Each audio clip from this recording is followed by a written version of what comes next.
வணக்கம் தமிழ் மக்களே. இப்பதான் டிவில ஒரு நியூஸ் பார்த்தோம். நம்ம சின்னம்மா வந்து சொல்லிருக்காங்க அந்த போஸ்ட.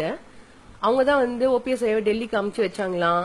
அவங்கதான் வந்து ஓபிஎஸ் ஐவை இப்ப மதுரைக்கு அமுச்சு வச்சாங்களாம் ஜல்லிக்கட்டு நடத்துறதுக்காக. எங்களுக்கு வந்து ஒரு டவுட், அம்மாவே நீங்க தான் அமுச்சு வச்சீங்களா சின்னம்மா? அமுச்சு வச்சிருப்பாங்க. ஏன்னா எல்லாத்தையும் அவங்க தானே பண்றாங்க. அதுல எனக்கு இன்னும் டவுட் இல்ல. எங்களுக்கு ஒரு டவுட், இன்னொரு டவுட். உங்களுக்கு கொஞ்சம் கூட வந்து வெக்கம், மானம், சூடு, சொரண, இந்த கில்ட்டி கான்சியஸ் அதெல்லாம் எதுவுமே இல்லையா? எல்லாமே நான் சொல்லிதான் பண்ணாங்க, எல்லாம் நான் சொல்லிதான் செஞ்சாங்க, எல்லாரையும் நான் தான் அமுச்சு வச்சேன் அப்படின்றீங்களே.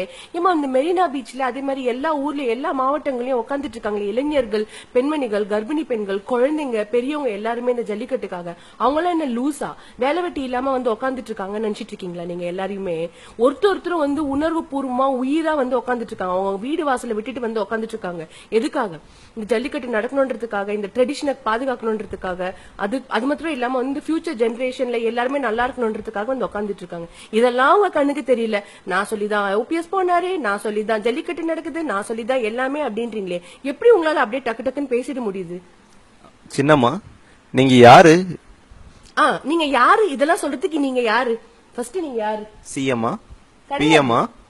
நேத்து வரைக்கும் ஆயமாவா இருந்தீங்க. இப்ப திடீர்னு இப்படி வந்து சொல்றீங்களே. எங்களால உங்களெல்லாம் வந்து எங்களால ஏத்துக்கவே முடியாது.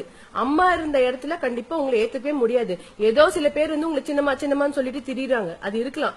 ஆனா கண்டிப்பா ஒரு ஸ்டேபிள் லீடரா உங்களால எங்களால ஃபியூச்சர்ல ஏத்துக்கவே முடியாது. சரிங்களா? இங்க ஒன்னும் ஃபேன்சி காம்படிஷன் ஒன்னும் நடத்தல. அம்மா மாதிரி ட்ரெஸ் போடுறதும், அம்மா மாதிரி நடக்கிறதும், அம்மா மாதிரி பேசுறதும், இதெல்லாம் வந்து பாக்குறதுக்கு சின்ன குழந்தைங்கிட்ட வந்து லாலிபாப்பை காட்டி ஏமாத்துற கதையா இருக்குது. இதெல்லாம் வந்து இன்னும் நடக்காது இந்த மாணவர்கிட்ட. சின்ன குழந்தைங்க அப்படின்னு சொல்றப்பதான் இன்னும் ஞாபகம் வருது.